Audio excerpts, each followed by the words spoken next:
Bismillahirrahmanirrahim. Assalamualaikum warahmatullahi wabarakatuh. Salam sejahtera untuk kita semua. Shalom, Om Swastiastu, Namo Buddhaya, salam kebajikan.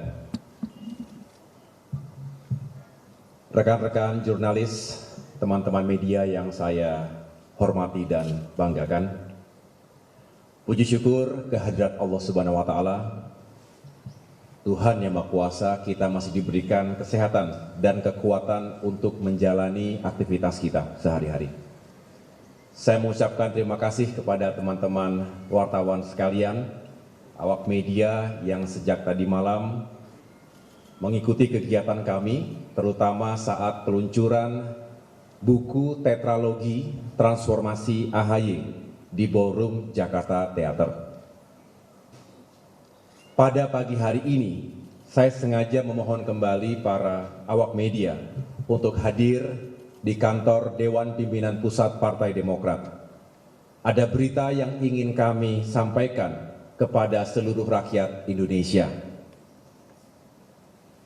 dan juga kepada segenap kader Partai Demokrat dimanapun berada. Tapi yang juga kami harapkan adalah bisa didengar oleh masyarakat, terutama para pencinta demokrasi di tanah air. Alhamdulillah, kemarin, tepatnya pukul 12 siang, kami menerima berita, menerima informasi bahwa upaya PK atau peninjauan kembali KSP Muldoko telah ditolak oleh Mahkamah Agung. Tentu kami semua sangat senang, kami bersyukur, sekaligus terharu mendengar itu. Secara pribadi, saya juga sangat bersyukur karena berita baik ini diterima bertepatan pada hari ulang tahun saya, sehingga menjadi kado terindah di usia ke-45 tahun ini. Kami memandang berita ini bukan saja sangat penting untuk diketahui oleh kami, tetapi juga oleh rakyat Indonesia, para pecinta demokrasi. Sebelumnya saya ingin menjelaskan terlebih dahulu apa akibat dan dampak dari PK Muldoko selama ini. Ada dua aspek. Secara internal, PK KSP Muldoko ini cukup mengganggu psikologis para kader Partai Demokrat. Dan kita juga tahu sekitar 2 tahun 8 bulan kami dibayang-bayangi oleh ancaman aktor-aktor pembegal partai. Ada yang khawatir, apakah keadilan masih ada? Apakah hukum akan ditegakkan di negeri kita secara rasional? Tentu wajar para kader, mereka semua takut, khawatir jika partai yang dibangun dan diawaki selama ini dengan susah payah dirampas begitu saja oleh para pembegal partai. Itu dari sisi internal. Secara eksternal, PK KSP Muldoko juga menciptakan keraguan kepada cukup banyak kalangan masyarakat kita yang berharap agar Partai Demokrat bisa berlayar dalam koalisi yang tengah kami bangun saat ini. Hari ini keraguan itu sirna. Alhamdulillah, puji syukur kepada Tuhan Yang Maha Kuasa, Allah Subhanahu wa Ta'ala, yang telah melindungi kami dari segala gangguan dan ancaman terhadap kedaulatan Partai Demokrat. Untuk itu, pertama-tama izinkan kami menyampaikan terima kasih kepada para penegak hukum, utamanya para hakim yang mulia di Mahkamah Agung, serta seluruh jajaran hakim yang mulia di semua tingkatan pengadilan yang selama ini menyidangkan gugatan-gugatan KSP Muldoko. Terima kasih telah membuat keputusan yang rasional berdasarkan hati nurani dan juga kebenaran murni. Semoga Bapak Ibu para hakim yang mulia mendapatkan balasan setimpal dari Tuhan Yang Maha Kuasa, Allah Subhanahu wa Ta'ala. Atas nama pribadi dan keluarga besar Partai Demokrat, kami juga mengucapkan terima kasih dan apresiasi yang setinggi-tingginya kepada Menko Polhukam dan Menteri Hukum dan HAM atas komitmennya untuk penegakan hukum yang adil di negeri ini.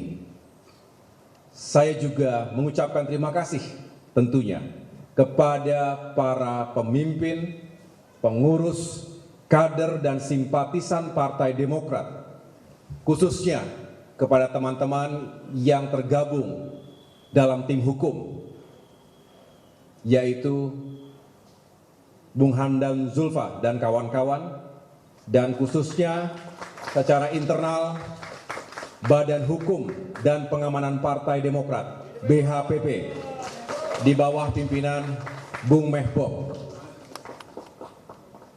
Mereka bekerja pagi siang malam atas petunjuk koordinasi yang ketat secara disiplin melalui kesatuan komando yang saya jalankan dari Ketua Umum, Sekretaris Jenderal, dan ke seluruh struktur Partai Demokrat.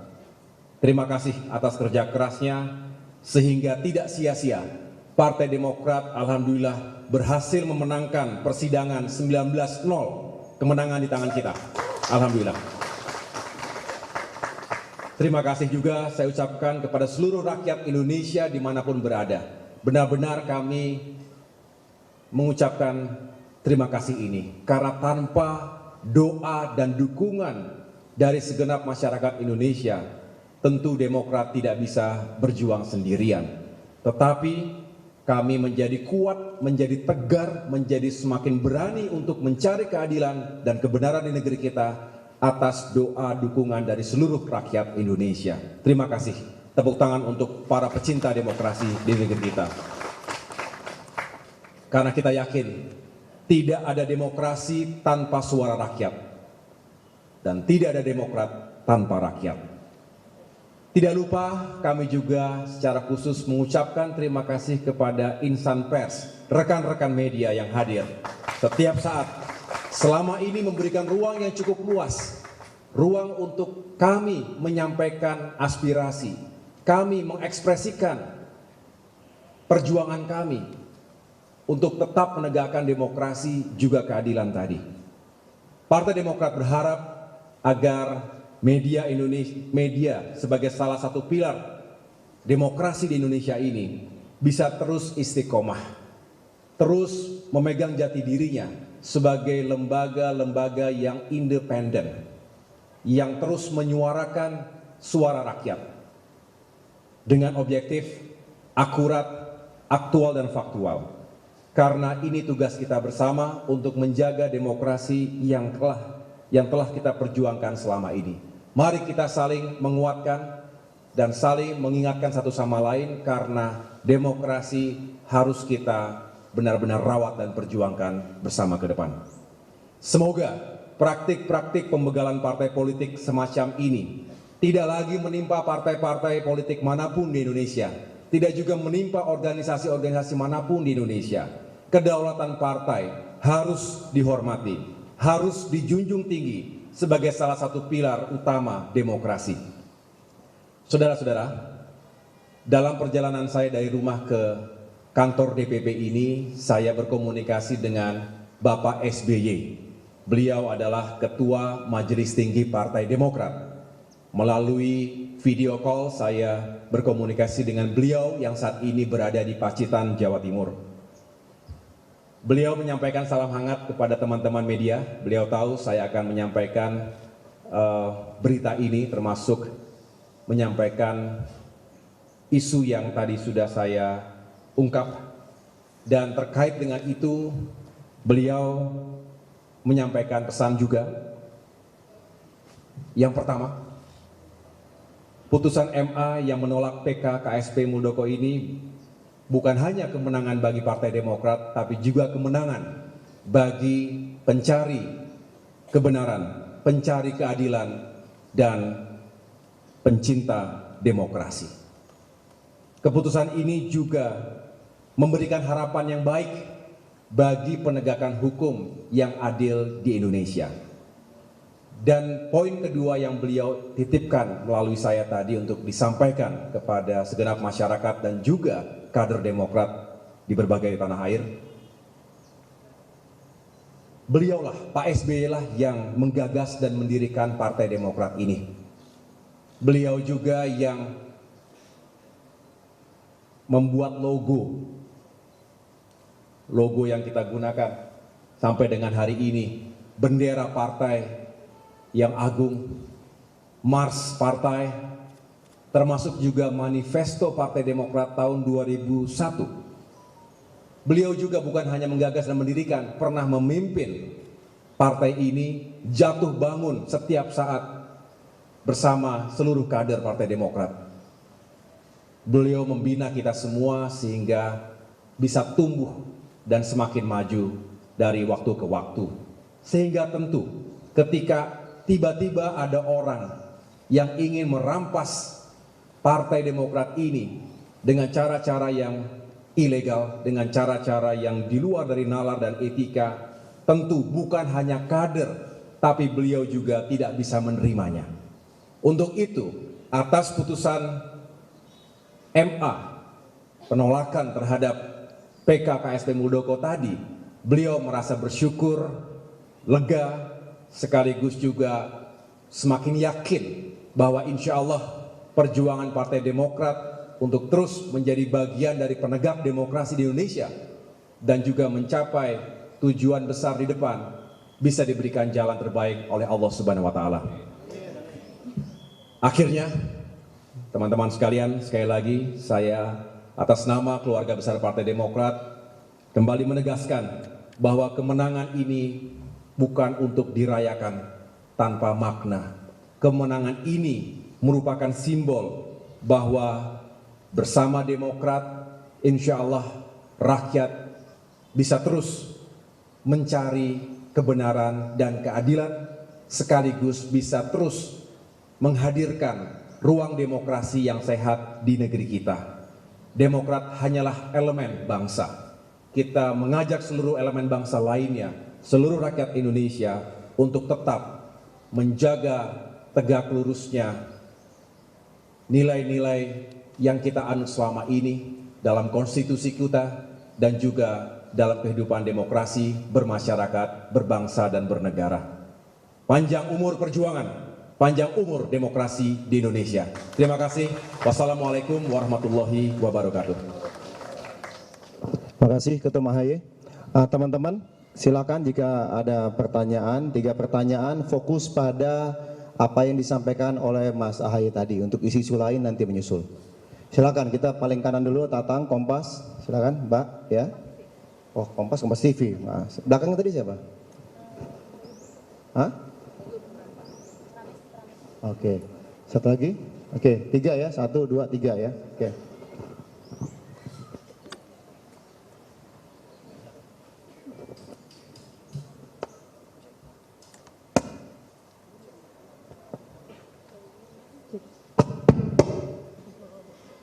Cek. Ya. Cek.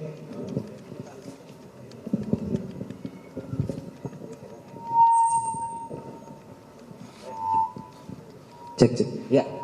Selamat siang. Ya. Selamat siang Bang AHY dan juga segenap rekan-rekan dari Partai Demokrat. Mohon izin Tatang dari Kompas.com mau bertanya. Ini kan upaya dari KSP Muldoko ini kan selalu juga dikaitkan dengan peristiwa-peristiwa politik, termasuk sempat juga disampaikan bahwa ini juga adalah upaya untuk menjegal pencapresan Mas Anies Baswedan. Nah kemudian juga selama 2 tahun lebih Demokrat, banyak dari kita merasa bahwa upaya yang dilakukan KSP Muldoko ini juga salah satu langkah politik agar supaya Demokrat ini pergerakannya bisa dikontrol oleh istana, seperti itu. Ada anggapan-anggapan seperti itu. Nah, melihat kemarin akhirnya MA menolak PK dari KSP Muldoko ini, sebenarnya apakah dari pihak Demokrat, entah Mas AHY ataupun Pak SBY sebenarnya pernah juga berkomunikasi dengan Pak Jokowi atau membahas tentang ini, atau mungkin menitipkan pesan-pesan dari orang-orang sekitar lingkaran istana. Akhirnya yang kedua yang mau saya tanyakan kemudian adalah, apakah kemudian Mas Ahaye merasa bahwa putusan MA ini pure urusan hukum atau akhirnya juga berhasil karena lobby-lobby politik yang dilakukan juga oleh Partai Demokrat? Seperti itu. Terima kasih.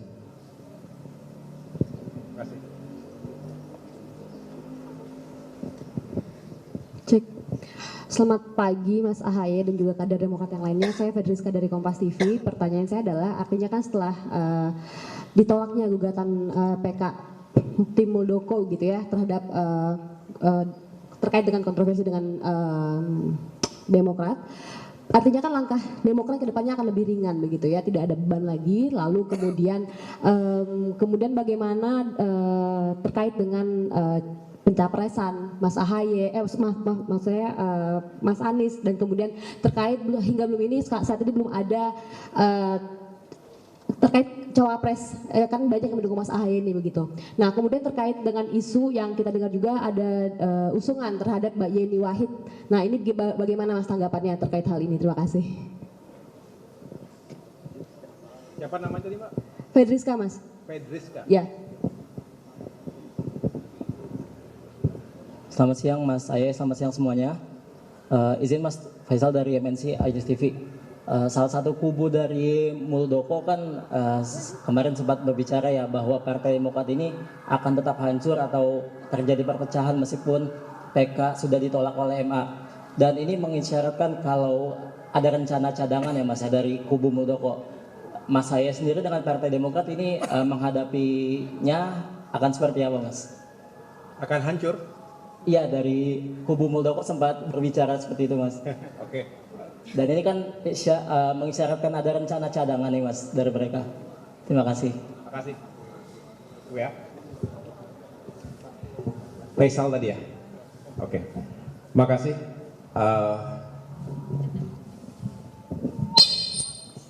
Mas Tatang ya, pertama tadi terima kasih atas pertanyaannya. Setelah ditolaknya PK KSP Muldoko ini, apakah kemudian berpengaruh pada bisa dikatakan dinamika dan konstelasi politik berikutnya? Harusnya ada, karena ini bukan sesuatu yang biasa-biasa saja. Jadi pasti ada dampak, dan tentu kami berharap dampak itu positif buat kami. Yang jelas saya sampaikan tadi secara internal, kami makin kuat, makin yakin, dan hanya ada upaya saat ini untuk bisa berbuat yang terbaik menyongsong pemilu 2024. Kita punya target-target pencapaian untuk pemilihan anggota legislatif. Tapi juga kita tahu bahwa salah satu agenda, boleh saja didinai, boleh saja ada yang mengatakan, Demokrat mengada-ngada. Tetapi saya rasa tidak perlu terlalu sulit untuk merasakan dan juga untuk mengikuti apa yang terjadi dalam politik Indonesia saat ini, dan dalam kaitan itu kami punya hak untuk mengatakan dengan jelas bahwa memang benar upaya pembegalan Partai Demokrat, salah satunya agar Demokrat yang tadi sampaikan Bung Tatang adalah agar tidak punya kekuatan atau paling tidak melemahkan kekuatan Demokrat secara signifikan. Dan apalagi kalau merampas itu kan berarti udah berganti semuanya. Yang tadinya kita mau ke utara dibawa ke selatan. Jadi tidak perlu terlalu sulit kita membayangkan dan merasakan itu. Silahkan kalau ada yang tidak setuju, saya juga menghormati argumentasinya, tetapi kami juga punya hak untuk menyampaikan bahwa ini memang dilakukan pertama untuk merampas kedaulatan Partai Demokrat agar Demokrat tidak lagi eksis sesuai dengan jati dirinya. Mungkin diambil orang lain, dalam hal ini KSP Muldoko yang ingin mengambil Demokrat. Demokrat tetap ada, tapi pastilah tidak sesuai dengan jati dirinya. Karena yang bersangkutan bukanlah anggota Partai Demokrat. Bukanlah yang berjuang bersama Partai Demokrat selama ini tidak punya otoritas dan hak untuk bisa mengatakan ialah yang paling berhak dan paling tahu caranya membesarkan Partai Demokrat. Tentu itu semata-mata murni politik untuk bisa menghancurkan eksistensi Demokrat sesuai dengan jati dirinya, yaitu sebagai partai nasionalis religius. Saat ini kebetulan memang kami sebagai partai di luar pemerintahan, sebagai oposisi, tapi ingat bahwa Demokrat juga pernah 10 tahun menjadi the ruling party di Republik ini. Jadi saya merasa ini ada kaitannya semua, dan kalau ditanya apakah ada komunikasi dengan Presiden Jokowi, yang kami lakukan di awal dulu, ketika saya menjelaskan kepada beliau, dan beliau juga mengatakan bahwa ya beliau tidak tahu apa-apa ketika itu. Tapi saya menyampaikan bahwa ini telah terjadi, dan KSP Muldoko adalah bawahan Presiden Jokowi langsung. Sehingga saya melalui surat sebelumnya kemudian mendatangi beliau ataupun diundang ketika itu di Istana Bogor. Memang tidak diberitakan di media, tapi kita ingin mendengarkan langsung seperti apa duduk perkaranya. Walaupun ketika itu masyarakat berharap, wah kalau begini udah terlalu sekali, harusnya ya ada langkah-langkah yang lebih menentukan. Misalnya, wah kalau terbukti KSP Muldoko melakukan perbuatan yang tidak etis, merampas partai yang berdaulat, harusnya ada hal-hal lain selain hanya ditanya begitu. Tapi kita nggak masuk ke sana, itu biarkan. Kita juga nggak ingin mengutak-ngutik hak prerogatif presiden. Tapi rakyat itu bicara. Tapi kami tidak ingin terganggu dengan apapun itu. Kami ingin fokus bahwa ini masalahnya ada kedaulatan partai yang ingin dirampas begitu saja. Dan kalau ini terjadi dan itu berhasil mereka lakukan, sama saja demokrasi mati begitu. Jadi di situ Bang Tatang kami fokus, dan alhamdulillah justru karena kami fokus segera kita melakukan konsolidasi every single day and night, setiap hari berjalan bergerak terus, dan alhamdulillah disitulah bangkit militansi, keberanian, soliditas, dan juga kecepatan taktis yang kita jalankan dalam kepemimpinan krisis.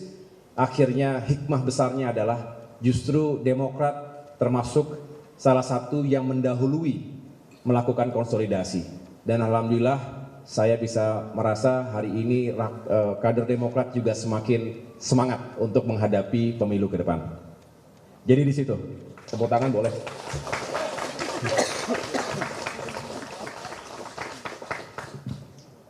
Ini saya juga tidak lupa mengucapkan terima kasih. Nggak apa-apa ya, agak ketangkap sedikit ya.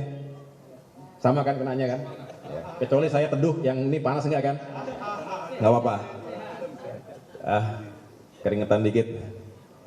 Jadi begini teman-teman, kami juga tadi bukan hanya menyampaikan terima kasih kepada kader, tapi kepada seluruh rakyat. Banyak sekali simpatisan, bahkan para jenderal relawan datang. Waktu itu ingat awal-awal sekali itu, di sini hampir tiap hari ada mimbar politik ya, mimbar demokrasi. Dari berbagai kalangan datang. Saya hanya ingin mengingatkan itu agar tidak dilupakan. Ini menjadi bagian dalam sejarah, bukan hanya Demokrat tapi sejarah demokrasi kita. Bahkan cap darah di sini.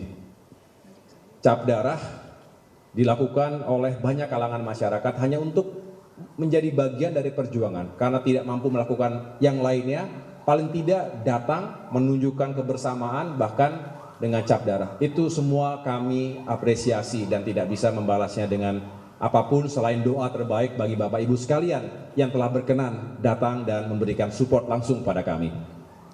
Begitu Bang Tatang, terima kasih. Kemudian yang kedua dari Fedriska, tadi Kompas TV, terima kasih pertanyaannya. Apakah langkah Demokrat lebih ringan? Semoga, tapi saya tidak punya ekspektasi yang berlebih-lebihan. Saya hanya senang kalau kita semua justru selalu waspada, selalu terlecut, tidak gara-gara ada sebuah pencapaian baru membuat kita lebih merasa ya tenang-tenang begitu. Tapi kalau dibilang ringan, harusnya, karena selama ini kita kayak separuh diikat tangannya kakinya gitu. Ini jangan-jangan perasaan PHP itu nggak enak kan? Perasaan ngegantung tuh nggak enak gitu. Nah ini kita kayak begitu tuh kira-kira. Jadi ini kemana nih? Terus banyak lagi isu-isu yang nanti lihat aja. Walaupun 18 kali menang, nanti PK kalian dikalahkan. Wah banyak sekali itu. Tapi kami tetap cool, calm, and confident. Tenang, saya katakan tenang, tetap percaya diri, tapi jangan pernah mengatakan gua akan mungkin, nggak boleh. Itu jumawa. Kita tidak boleh menjadi pribadi yang jumawa karena semua itu Tuhan, Allah Subhanahu wa taala. Dan Allah punya skenario yang terbaik. Kemarin 10 Agustus itu adalah skenario Tuhan. Jadi saya senang kita semua para kader juga selalu mengatakan kita harus tetap mawas diri dan tidak boleh lengah, karena ini menyangkut ke pertanyaan Bung Faisal dari MNC. Apapun nanti komentar yang mereka akan lontarkan, hati-hati, lihat saja nanti PK walaupun ditolak, kami mendengar itu sudah 19 kali. Artinya yang ke-20, ke-21, ke-22 dan seterusnya akan kami hadapi. Itu saja. Apapun, apakah itu secara hukum, secara politik, secara sosial, apapun, anything. Karena kami hanya berpegang teguh pada sebuah sikap yang tidak berubah dari awal. Ini masalah kebenaran, masalah keadilan, masalah kebebasan dan demokrasi di Indonesia. Jadi insya Allah itu nilai-nilai yang akan abadi, sehingga pertarungan berhenti di sini atau dilanjutkan, insya Allah kami akan tetap berpijak pada nilai-nilai tadi dan akan siap untuk menghadapi itu semua. Saya kembali lagi kepada Mbak Frediska terkait dengan cawapres, isu cawapres ini. Saya rasa kita semua punya harapan. Sama seperti tadi, yang mahal dalam kehidupan kita itu adalah certainty, kejelasan dan kepastian. Saya pikir semua seperti itu. Makanya seringkali kita mengatakan bahwa ketidakpastian, ketidakjelasan itu yang sering membuat orang tidak optimal. Begitu pula masyarakat kita. Masyarakat menunggu sebetulnya. Ini bagaimana koalisi perubahan ini? Kapan akan bisa dipastikan kepada seluruh rakyat Indonesia, terutama masyarakat yang pro perubahan? Saya pikir ini adalah pandangan dan statement yang rasional. Itulah mengapa sebetulnya dalam komunikasi lintas partai, 3 partai, isu-isu tersebut sudah sering kita angkat. Demokrat juga termasuk yang terdepan untuk mengatakan waktu itu sangat berharga. Waktu sangat berharga. Kita ingin segera melakukan berbagai hal yang efektif, tepat sasaran. Tapi semua itu tentu membutuhkan kejelasan dan kesatuan komando. Disinilah sebetulnya kami terus bekerja untuk mencari momentum-momentum yang lebih baik lagi agar itu bisa ditentukan. Terkait nama sudah jelas. Nama cawapres disampaikan berkali-kali, diserahkan kepada capres. Dan kita semua tahu sudah ada satu nama di kantong capres. Beliau yang akan menentukan dan mengumumkan secara langsung kepada rakyat. Kita tunggu. Tetapi tentunya kita juga memahami bahwa dinamika konstelasi politik terus bergerak. Yang jelas kami ingin sukses dalam pemilu ini. Bukan hanya sekedar ikut-ikutan. Kami ingin mendapatkan peluang sejarah yang baik juga. Seperti halnya yang diharapkan oleh masyarakat Indonesia, terjadinya perubahan dan perbaikan di negeri kita. Jadi mudah-mudahan saya tidak ingin masuk ke wilayah siapanya karena sudah dijelaskan sebelumnya, termasuk juga oleh capres kita. Semoga pada saatnya segera diumumkan. Kira-kira begitu. Clear? Kenapa?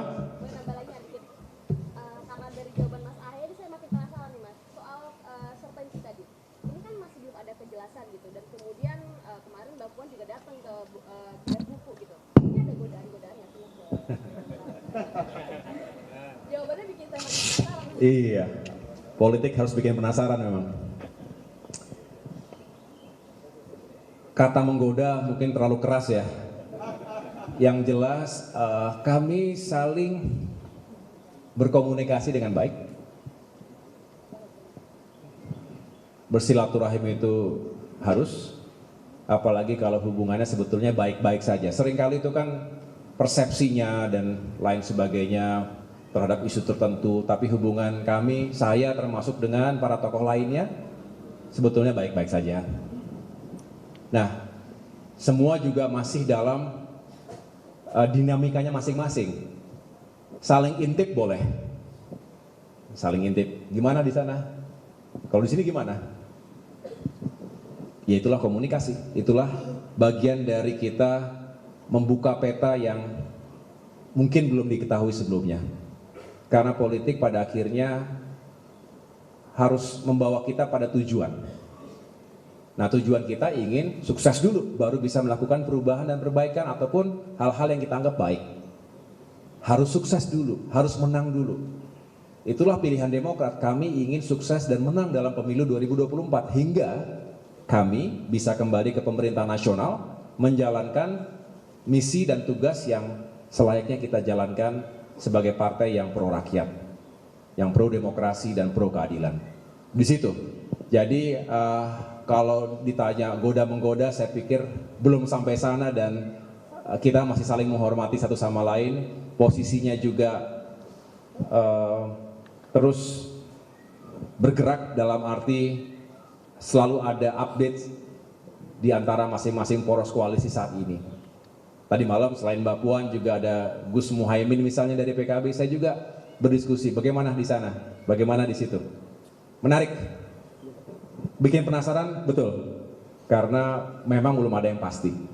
Yang pasti nanti kalau sudah didaftarkan di KPU dan kemudian kita sama-sama masuk menjadi kontestan Pilpres dan Pemilu, begitu. Ya, teman-teman, terima kasih. Ini soalnya waktunya juga udah 11.15. Ya. Kan para kader sudah lelah, sudah tadi Bapak bilang juga. Dari siapa, Mas? Saya Willy dari Harian Kompas. Ya. Sedikit saja soal Kompas terus. Kader-kader maksudnya ada beban psikologis di sana dan lain sebagainya, simpatisan juga, keraguan, semua itu memang sudah sirna. Tapi kan lukanya membekas. Iya. Kira apakah ada tindak lanjut dari Partai Demokrat untuk hal ini seperti langkah hukum atau yang lain sebagainya terkait hal itu mungkin? Iya. Memang sudah kita jalani saja, kita terima hal ini juga bagian dari demokrasi. Ini pertanyaan bagus sekali. Kita lihat, kami sebetulnya termasuk orang yang pandai memaafkan, tapi tidak melupakan begitu saja.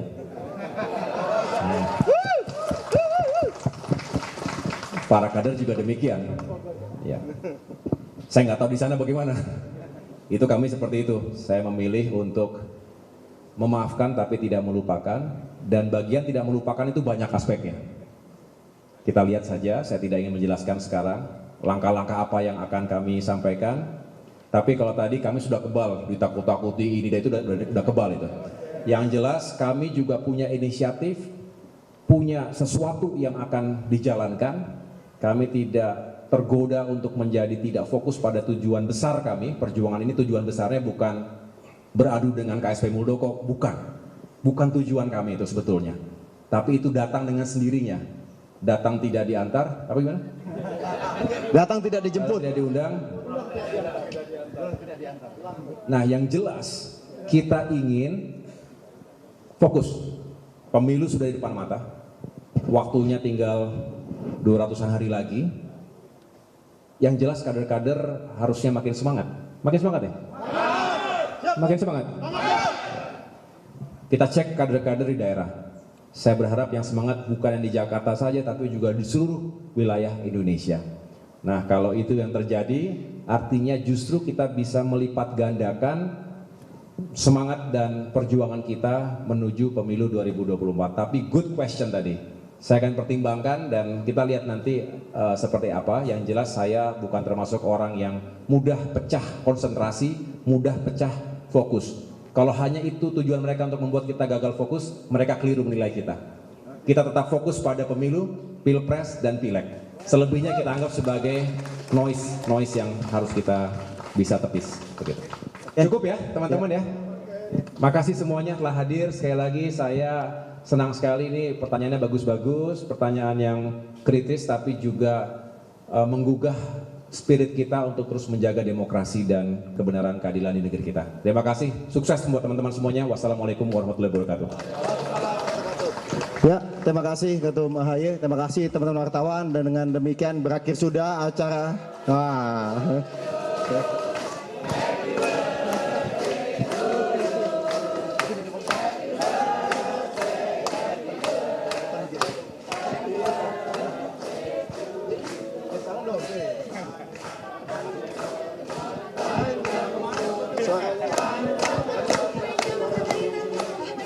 Serta mulia, serta mulia. Tiup lilin.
Yeay. Kasih doanya ya.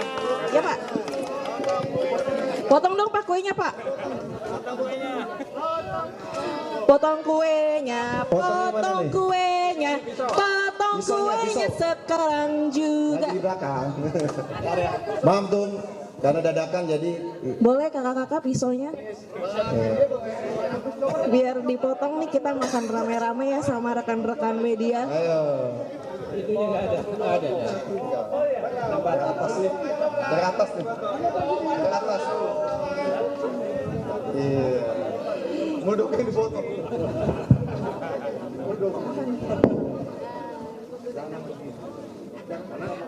Piringnya mana ini? Ini dulu.